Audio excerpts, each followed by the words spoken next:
Bonjour à tous. Donc, bienvenue à cette keynote d'Atos.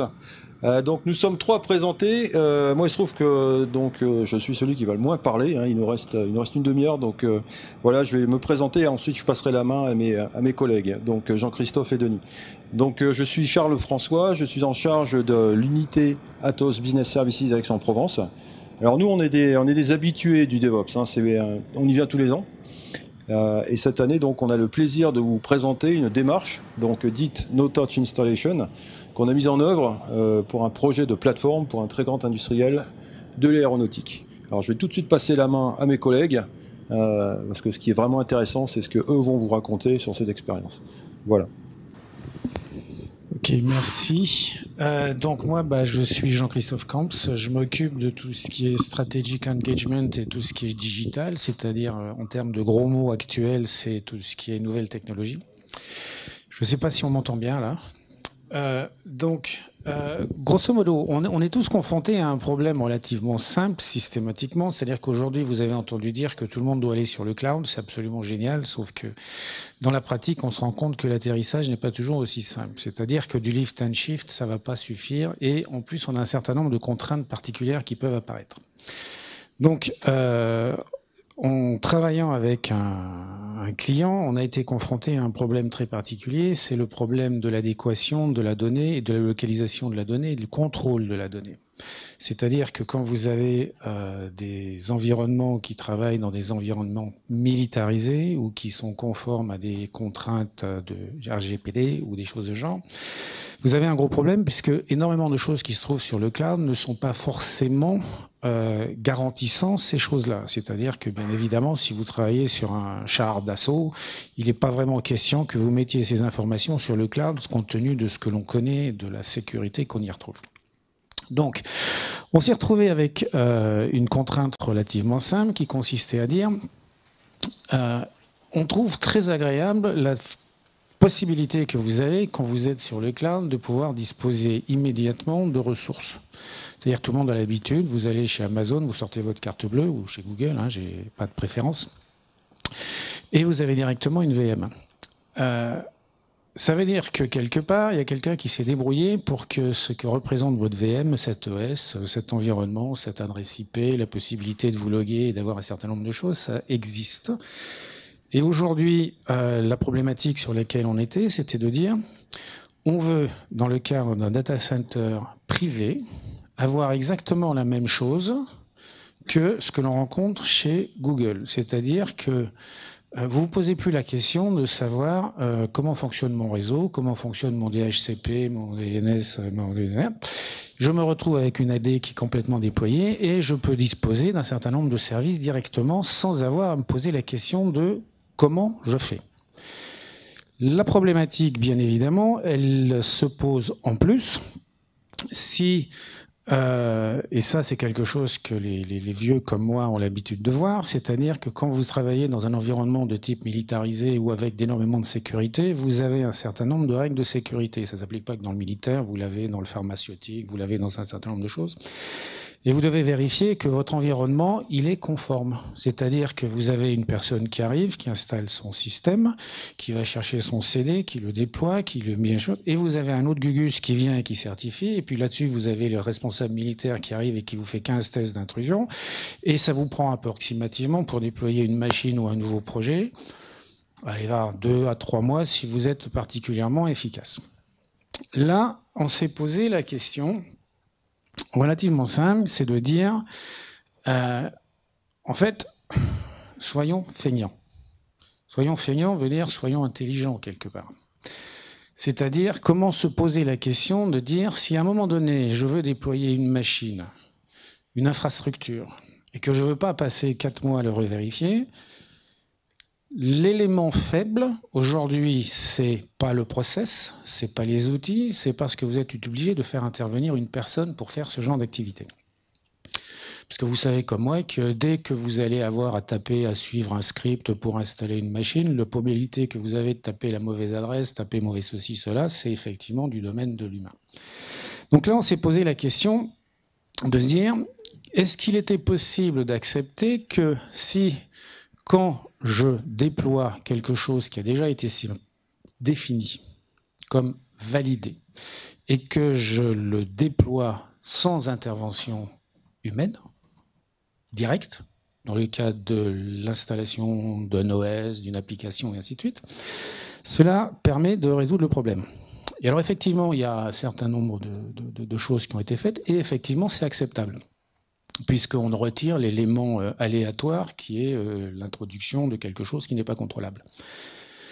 Donc, on est parti d'un système relativement simple, et on s'est dit, comment fait-on pour avoir la possibilité, dans mon data center, de déployer une infrastructure comme un cloud en 24 heures?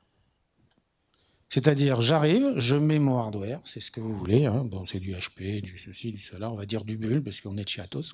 Vous la mettez, vous la câblez, vous la décrivez telle que vous voulez la voir, vous cliquez sur un bouton, et 24 heures après, la totalité de l'environnement que vous voulez avoir est configurée.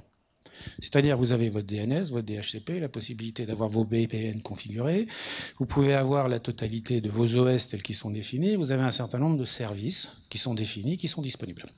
Du style des bases de données, du style des operating systems préconfigurés, et ainsi de suite. Donc, toute l'approche que l'on a eue, c'est de se dire comment faire ça, et comment éviter que l'on se retrouve avec un problème de backdoor. C'est-à-dire que le problème de backdoor, c'est purement se poser la question, comment je fais pour éviter que quand je déploie quelque chose, une information va pouvoir venir qui n'est pas contrôlée. Aujourd'hui, si vous voulez, il y a un certain nombre de services qui existent, hein, on en parlera, comme Azure. Azure, vous pouvez installer une machine chez vous, ça arrive préconfiguré, et ainsi de suite. C'est un gros problème, c'est que tout d'un coup, Azure décide de faire les mises à jour sans vous prévenir. C'est très pratique, vous avez des vieux legacy qui tout d'un coup ne marchent plus, vous avez tout un tas de trucs et vous ne savez pas ce qu'il y a dans le code qui est distribué chez vous. Donc ça veut dire qu'il y a un certain nombre de systèmes sur lesquels ce n'est pas acceptable. Dès que vous avez des restrictions, on a un problème. Donc là, l'idée qu'on s'est dit, c'est, imaginons que vous ayez un système où vous dites, je définis mon environnement. Je dis j'ai besoin de tant de machines, certaines vont être de l'Hyper-V, certaines vont être, je ne sais pas, ce que vous voulez. Mais je ne veux pas me casser la tête à d'installer ce genre de choses. Quand vous voyez, par exemple, je regardais les gens, mes amis de VMware, là, qui parlaient de Kubernetes partout, on voulez-vous du Kubernetes, voilà, c'est génial, vous cliquez, sauf que la seule chose qu'ils vous disent pas, c'est qu'il faut déjà avoir votre infrastructure, il faut déjà avoir vos machines qui sont branchées, il faut déjà votre Kubernetes qui soit installé, c'est installé sur du VMware, et tout ça, c'est la magie dont ils ne parlent pas. Mais ça prend du temps, et ça vous oblige à avoir des personnes qui le font. Là, le principe, il est de dire, je définis mon environnement, je définis combien de machines j'ai, potentiellement, puisque je vais avoir de la virtualisation et que je vais faire du bare metal, c'est-à-dire de la machine physique, j'expliquerai pourquoi on a besoin de machines physiques aussi. Je le branche, je le connecte, je le décris dans une base de données, je clique, et demain matin, j'arrive, je ne me suis pas passé la tête à me regarder toute la nuit, regarder ce qui s'est passé, j'arrive et ça marche. C'est-à-dire qu'une fois que vous avez votre infrastructure, et que vous l'avez câblé physiquement à l'intérieur de votre data center, c'est génial, vous avez exactement la même chose qu'un cloud chez vous. C'est le principe sur lequel on est parti, et donc ça voulait dire qu'il faut réfléchir à un certain nombre d'éléments. Là, bien évidemment, la problématique que l'on a, c'est je dois faire du maintenance en no-touch, parce que si je fais du no-touch, il faut que je le fasse du début jusqu'à la fin. Je déploie ma machine. Quand je vais faire mes mises à jour, c'est aussi en no-touch. Quand je fais de la maintenance, ça va faire du no-touch.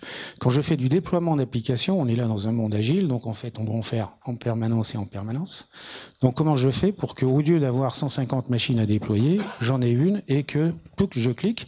Et si ça se trouve dans un environnement qui se trouve en France, en Angleterre, cloisonné, non cloisonné au niveau réseau, c'est le même fonctionnement. Donc c'est tout le principe sur lequel on a travaillé et qui effectivement nous a pris un certain temps avant que ça fonctionne de façon opérationnelle. Donc le principe il est le suivant. Donc, puisqu'on travaille dans un concept de type cloud, ça veut dire que par définition vous devez avoir une couche d'API et vous devez une couche de web sur lesquelles vous vous connectez et vous dites voilà je veux faire ci, je veux faire ça. Ça c'est la partie avant. Donc vous avez la possibilité quand vous êtes sur votre réseau de dire je me connecte, l'infrastructure de configuration qui s'occupe de générer tout cet environnement là, je le mets dessus. et ça me fournit la totalité des API et des pourvals pour le provisioning. C'est-à-dire que derrière, une fois que vous avez défini vos services, vous pouvez régénérer des services, parce que de toute manière, c'est du code derrière. Ce que l'on fait, c'est qu'on a remplacé ce que d'habitude on a, c'est-à-dire des scripts, en un code. On a pris la totalité de A à Z de ce que l'on fait quand on fait une configuration. Quand on fait une configuration, vous avez un spécialiste du réseau. Vous savez, autrefois, le principe, il était simple, et puis je vais parler de choses que vous connaissez bien. Donc vous avez le spécialiste du stockage, vous avez le spécialiste de l'UC, vous avez le spécialiste de la mémoire, vous avez le spécialiste de l'operating system, vous avez le spécialiste du réseau, et puis il faut faire fonctionner tous ces gens-là en leur disant qu'il faut se mettre d'accord et travailler ensemble. Là, on dit, on prend la totalité des trucs, on le fait travailler les gens en amont, vous travaillez sur la totalité des informations qui doivent être faites, et quand on va le mettre à jour, vous aurez le descriptif qui vous permettra de dire telle machine que je vais fournir, elle va répondre à telle caractéristique en termes de réseau, telle caractéristique en termes de sécurité, et ainsi de suite. Et tout ça, c'est paramétré et exécuté après. C'est-à-dire que ce que les gens faisaient manuellement il y a un certain temps, qui est de plus en plus scripté maintenant, et ben aujourd'hui, l'idée, c'est de dire on transforme tout ce travail qui était fait de type installation, et qui prend un temps énorme. Hein. Chaque fois que vous avez une nouvelle machine qui arrive, parce que vous êtes dans un data center et que vous devez avoir, vous mettez la machine, vous cliquez et c'est déployé. Donc ça fait gagner énormément de temps. Et surtout, ça a un énorme avantage, c'est que ce que vous avez certifié une fois, il est certifié une fois pour toutes. Donc ça vous évite, et c'est un truc qu'on a fait contrôler, que les services du type, vous savez, on a des militaires qui souvent ont des règles de sécurité, des trucs d'intrusion et tout ça, et Dieu sait qu'ils ont une imagination débordante par rapport à la caractéristique des checks qu'ils peuvent inventer. C'est pas un défaut, parce qu'il y a des gens qui ont une imagination inventive de trouver les moyens et de trouver les failles. Donc là, l'idée, c'est de dire, une fois qu'on a validé une fois, puisque de toute manière, on sait ce qui va être produit, puisque c'est de l'ordre du clonage, mais on ne fait pas un clone, parce qu'un clone, si on fait juste un clone, ben, il faut changer un certain nombre d'informations. Ces informations sont régénérées complètement, et on régénère la machine en suivant la totalité du processus, mais en donnant les bonnes réponses aux bonnes questions que vous rencontrez quand vous faites une installation. Alors, ce qui se passe dessus, c'est que donc, vous avez l'utilisateur, il ne voit pas tout ça. Lui, il voit le portail. Mais derrière, il va se retrouver en fait face à un service où il va avoir un certain nombre d'informations, c'est-à-dire il va avoir de l'OpenStack, il va avoir des containers, il va avoir du plastique, de l'Azure Stack, il va avoir du bare metal, il va pouvoir définir son stockage, d'accord ? Et vous allez définir tout ça et vous dire, par exemple, moi, quand je déploie mon infrastructure, j'ai besoin de tout ça, provisionner, boum, je le fais. Et quand vous voulez déployer, par exemple, dans un environnement, je ne sais pas, quand vous faites, pour les gens qui ont travaillé sur des bateaux et qui ont travaillé sur de l'embarqué, il faut avoir une structure complètement. Quand vous le faites, obligé de recréer une structure d'embarqué, ça prend un temps énorme. Là, vous avez résolu le problème parce que vous avez la possibilité de régénérer la totalité de cet environnement. Vous avez un environnement que vous voulez déporter chez un client.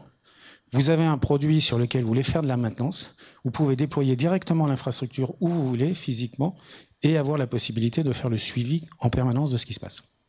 Donc, par rapport à ça, donc vous avez les services fonctionnels, hein, donc Ansible pour le scripting, vous avez DNS, DHCP, JIT, AD, enfin bon, ce sont des choses, je ne vais pas en parler, visiblement c'est des choses que vous devez tous connaître par cœur, autrement vous n'êtes pas dans le bon show.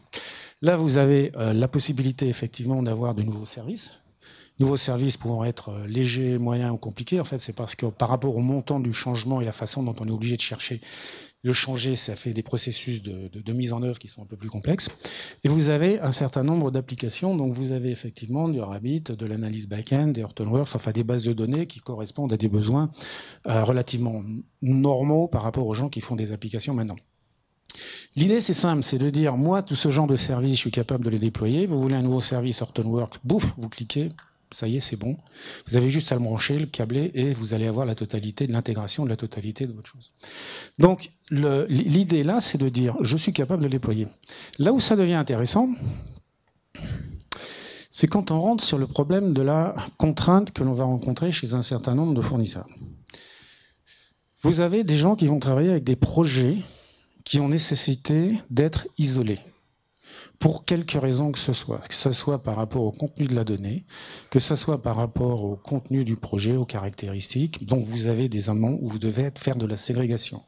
Vous pouvez dire, par exemple, c'est quelque chose qu'on peut avoir aussi, c'est de dire, bon, quand je fais du cloud, j'ai des choses qui sont dans les différentes zones de cloud qui sont plus ou moins protégées, et je suis capable de pouvoir travailler, y compris dans les différents VPN et ainsi de suite. Donc vous avez la possibilité de dire, je travaille. L'idée, c'est de dire, j'ai un environnement de développement. Cet environnement de développement, c'est là que je fais mes tests complets et je vais pouvoir avoir la possibilité de tester que mon fonctionnement travaille. Ce qui se passe, c'est que derrière la barrière que l'on a qualifiée de gouvernement ici, vous pouvez avoir des informations qui sont de type classifié. Pour ceux qui ont l'expérience de travailler dans le monde militaire, vous savez qu'on peut classifier jusqu'à l'adresse IP d'une machine. Donc ça veut dire que la personne qui travaille ici va mettre en œuvre un applicatif ici dont il ne sait même pas quel est le nom de la machine, ce qu'elle fait, où elle est. C'est défini dans une base de données et donc en fait le script et l'environnement va prendre l'information qui est à l'intérieur de manière à régénérer la totalité des requêtes de manière à ce que chaque machine soit configurée par rapport à des environnements et un concept qui est complètement ignoré. Et à l'intérieur de chaque région, vous avez la possibilité d'avoir des projets.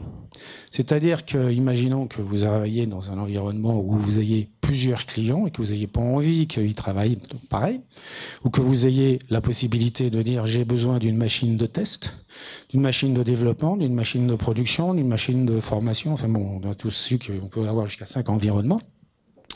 Donc là, ça permet de dire je suis capable d'être absolument conforme et d'être sûr que quand je mets en production, ce que je mets en production va s'exécuter exactement de la façon dont je l'ai déjà validé dans mes environnements de test, de dev, de prod, de pré-prod. Et mes DRP vont être exactement conformes et de la même façon. Donc ça permet de gagner énormément de temps et de certification. Ça évite de perdre un énorme temps de revalidation des choses, puisque vous l'avez validé une fois pour toutes. Voilà. Donc le principe, je dirais, c'est ce que je vous ai donné. Le résultat, en fait, pour être simple, c'est de dire... Vous avez exactement la même chose chez vous que ce que vous fournit Google et Amazon. Quand vous allez voir Google et Amazon, la seule chose dont vous vous occupez pas, c'est de savoir comment ils ont fait pour que vous ayez une machine avec une VM et un OS qui fonctionne. Ça prend énormément de temps à l'intérieur d'un système. Et là, ça vous permet de développer des informations qui peuvent être aussi bien au niveau bar métal, donc pour ceux qui font de la physique, c'est la machine, vous avez un OS, un accès direct dessus, et puis vous arrivez avec votre operating system, vous l'installez, vous faites ce genre de choses. C'est effectivement ce qui se passe quand, par exemple, vous devez avoir... imaginez un jour que vous vouliez mettre une machine SAP ou un ERP qui utilise tout en mémoire et que vous vous disiez, tiens, je vais utiliser les logiciels et les caractéristiques des machines qui me viennent de Google et Amazon. Dès que votre machine devient un peu grosse, de toute manière, c'est pas la peine, ça tient pas. Vous avez des contraintes de mémoire, vous avez tout un tas de choses. Donc là, on vous dit, on peut vous fournir de la machine spécifique sur lesquelles vous allez pouvoir vous aligner. Donc, vous avez les mêmes fonctionnalités, avec en plus la possibilité de dire je gère mon spécifique. C'est-à-dire que si j'ai du legacy, si j'ai des informations sur lesquelles j'ai des contraintes et ainsi de suite, je suis capable de le tourner. Parce que ce qui va se passer, ce qui est intéressant, donc on a du on-demand, vous pouvez générer ce que vous voulez, d'accord, et votre processus de certification est largement simplifié, parce que vous n'avez plus à certifier 150 machines, vous certifiez la référence de départ. Donc les gains économiques et de temps sont évidents, et vous avez la possibilité donc de travailler avec des régulations et des traitements de contraintes qui vous permettent de générer automatiquement les certificats au moment où vous avez à générer vos informations. Donc ça fait, je dirais, quelque chose d'assez changeant par rapport à l'habitude quand on a à travailler avec une informatique chez soi. Sachant que vous allez avoir la possibilité d'avoir chez vous exactement les mêmes caractéristiques que quand vous allez voir Google et que vous lui dites, voilà, je veux une VM, je veux ceci, je veux cela. Vous ne vous posez pas la question de comment il a généré son truc. Vous avez la possibilité d'utiliser cette chose-là chez vous et de répliquer. Vous pouvez l'utiliser comme un produit. C'est-à-dire que comme vous êtes capable, par exemple, vous vendez un produit. Ce produit, il est unifié, il est avec un certain nombre de systèmes et ainsi de suite. Vous devez le déployer physiquement quelque part. Aujourd'hui, pour le faire, c'est relativement compliqué. Là, ça permet d'avoir des scripts qui vous permettent d'immédiatement prendre l'information de votre application. Plouc, je l'implémente là où je veux. Ça peut être de l'embarqué, du générique, de l'application. Vous avez un produit, pouf, ça marche. Voilà. Donc la suite, c'est un peu le côté pratique, c'est comment ça marche, comment sont organisés les operating models, et Denis va s'en occuper. Tout à fait. Donc regardons maintenant comment ceci peut se décliner sur la partie opérationnelle. Donc, avec ces concepts de plateforme tels qu'on vous les a montrés, on arrive à réorganiser les activités opérationnelles sur la plateforme en ayant spécifiquement travaillant sur la plateforme avec tous la connaissance locale des choix qui ont été faits d'implémentation spécifique de la plateforme, que la partie niveau 2 qui reste la partie classique d'exploitation, sachant que dès qu'on va avoir besoin de corriger des choses en profondeur, on va arriver sur de l'infrastructure as a code, et donc le code lui-même nécessitant une évolution, une correction, je ne sais quoi, et ceci étant effectué de manière centrale sur les environnements de développement et de tests qu'on présentait, que Jean-Christophe présentait précédemment. Ce qui veut dire que, quelles que soient les velléités créatrices qu'on a dans ceux qui opèrent les plateformes locales, la créativité est repositionnée sur l'environnement, le template d'environnement central, et ensuite, tel que c'était expliqué sur le concept, redécliné en prenant en compte les paramètres spécifiques de la plateforme. Mais ce qui veut dire qu'à ce moment-là, à chaque fois qu'il y a nécessité de correction sur un des clients donnés, la correction est faite sur le template central et donc avec répercussion choisie en pool, je vais y venir, sur chacun des environnements. Ce qui représente pour des acteurs importants de l'exploitation informatique un changement structurel des activités, puisqu'on est en train de faire évoluer l'exploitation informatique vers de la maintenance applicative de scripts. Ce qui, nous sommes convaincus chez Atos que sur le long terme, on est sur des changements majeurs de ces métiers d'exploitation informatique issus de ces nouvelles options qu'offrent de concepts similaires. Voilà, et ça, donc, c'est la partie dynamique qui dit évolution de script, maintenance applicative. On va se mettre bien évidemment dans le monde DevOps avec les structures correspondantes, les ambassadeurs qui vont s'approprier, et bien évidemment des évolutions des équipes permettant de faire vivre en tribu, en équipe virtuelle, l'ensemble de ces compétences. Voilà. Donc, évolution structurelle ensuite. Donc, sur les applications concrètes que nous implémentons actuellement, donc un choix qui a été fait sur la technologie Azure Stack étant celle qui permet à l'instant où ces choix ont été faits, permettait la meilleure continuité entre les solutions de private cloud et les solutions Azure de public cloud. Nous sommes Atos, donc aucune action chez l'un chez l'autre. Et puis la solution bare metal, indispensable, telle qu'on l'évoquait, pour traiter du legacy, pour traiter des logiques un peu plus spécifiques, GPU, des consommations mémoire. Christophe évoquait le sujet SAP par exemple, ou d'autres solutions intéressantes, HPC et autres. Et donc le choix que nous avons fait pour gérer tout cet aspect bare metal autour d'Ansible et Kubernetes.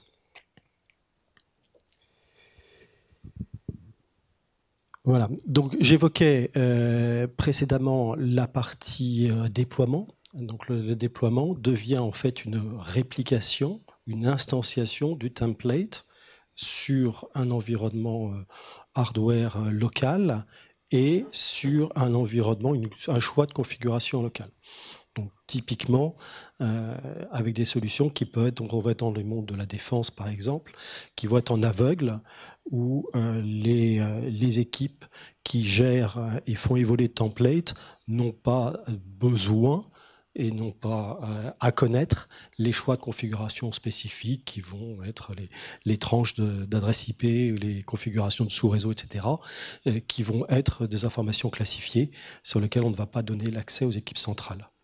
Mais ce qui va dans l'autre sens, permettre d'avoir le cœur de l'activité d'évolution de ces plateformes-là, gérées par des équipes qui, elles, peuvent être multinationales et n'ont pas besoin de ces logiques de classification défense. Sujet d'autant plus intéressant qu'en Europe, on adore mélanger les différents pays pour travailler sur des projets dont chaque pays va avoir ses propres logiques de certification. Et donc derrière, une logique fondamentale de pool, sachant que, bien évidemment, on ne pousse pas d'informations vers un client donné, c'est le choix du client de venir tirer l'information et effectivement de s'assurer que l'information qu'il tire correspond à ses critères propres, sachant que cette information-là, après, sera activée ou désactivée par rapport aux logiques de configuration propres qu'il aura choisies. La même chose s'applique dans l'environnement dynamique sur la maintenance, les évolutions maintenant fonctionnelles, les évolutions versionning applicatif, versionning d'outils d'infrastructure vont se dérouler de la même manière, avec un choix, une évolution faite en centrale sur le template et un choix de chaque pays de venir tirer l'information quand il l'aura considérée et d'activer ou pas en fonction des besoins propres de chaque client. Sachant que, comme l'expliquait Jean-Christophe, la partie qui est validée, qui est certifiée, c'est le process dont l'intégrité est garantie par l'automatisation.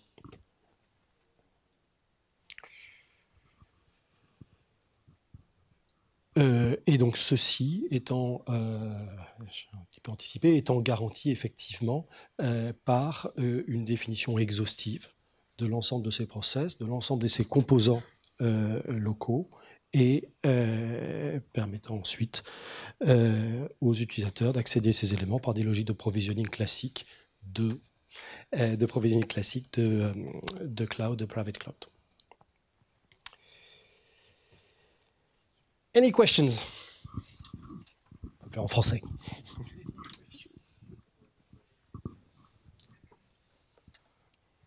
Ne laissez pas croire que l'exposé était d'une clarté parfaite.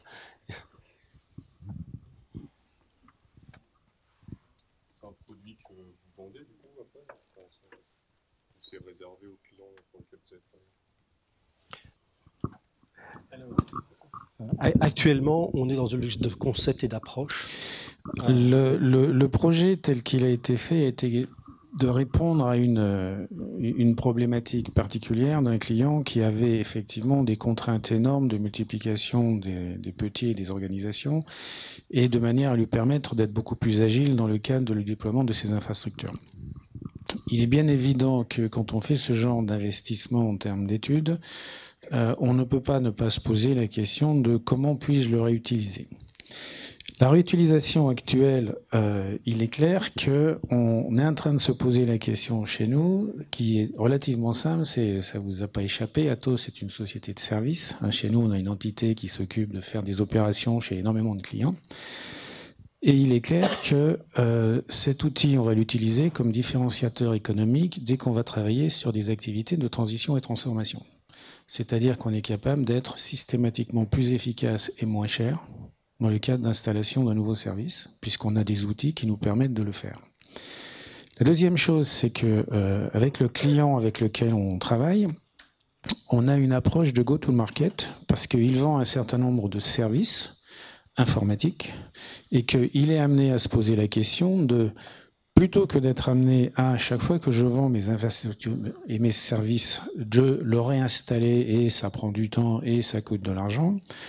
Ce que l'on est en train de mettre en œuvre, c'est que ce produit sera utilisé pour faire à la fois le déploiement chez le client des infrastructures, c'est-à-dire que par exemple, imaginez que vous faites une infrastructure de RP que vous voulez avec des fonctionnalités particulières, vous pouvez le déployer de façon simple puisque vous le dimensionnez le hardware et vous n'avez plus qu'à appuyer sur un bouton pour le configurer. Donc là, on est dans le cadre d'une application non pas en disant j'ai une contrôle au niveau du bas et je veux contrôler le bas, mais là on est dans une procédure où on dit j'ai une possibilité unique de déploiement en infrastructure et de ma maintenance de cette infrastructure. Puisque ce que l'on fait, on peut le faire en push et en pull. Là, on avait un problème de pool, puisqu'on voulait avoir une contrainte dessus, mais dès qu'on travaille sur un produit, on a tout à fait la possibilité de considérer que le pool fonctionne aussi. Et donc, on est en train d'envisager comment on peut le faire, parce que imaginons qu'on ait un produit qu'on vende, et on peut le vendre aussi en tant que produit à proprement parler, c'est-à-dire avoir un client qui dit « moi, vous avez un certain nombre de systèmes qui existent et qui sont standards et qui me suffisent. J'ai une contrainte d'avoir à développer, à gérer chez moi, dans le cadre d'un cloud équivalent, des infrastructures chez moi. » On est en train d'envisager, de regarder comment on pourrait avoir la possibilité d'avoir cela as a service. C'est-à-dire la possibilité de dire je me connecte, j'ai mes scripts, je définis le hardware. Une fois que j'ai mis le hardware, je clique et moi, ça m'évite d'avoir à m'occuper de tout ce travail que j'ai à faire dans les data centers. Donc il y a plusieurs dimensions dessus. Il y a les besoins spécifiques de type militaire, de restrictions et les choses de genre, le déploiement d'outils et le déploiement d'infrastructures.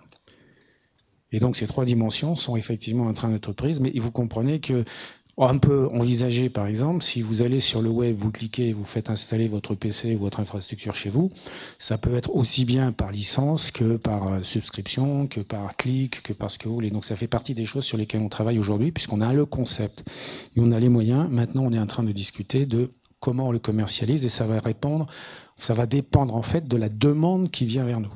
Parce que le principe aujourd'hui, c'est de dire, on a un produit, dites-nous comment vous voulez l'utiliser, à ce moment-là, on va s'adapter. Voilà.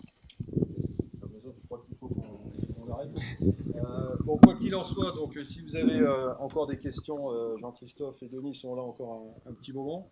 En tout cas, vous avez compris qu'on a un retour d'expérience assez sympathique à partager là, sur ce produit-là. Donc n'hésitez pas à venir nous voir sur le stand Atos pour prendre contact avec nous et puis on organise un retour d'expérience. Voilà. Je vous remercie pour votre attention.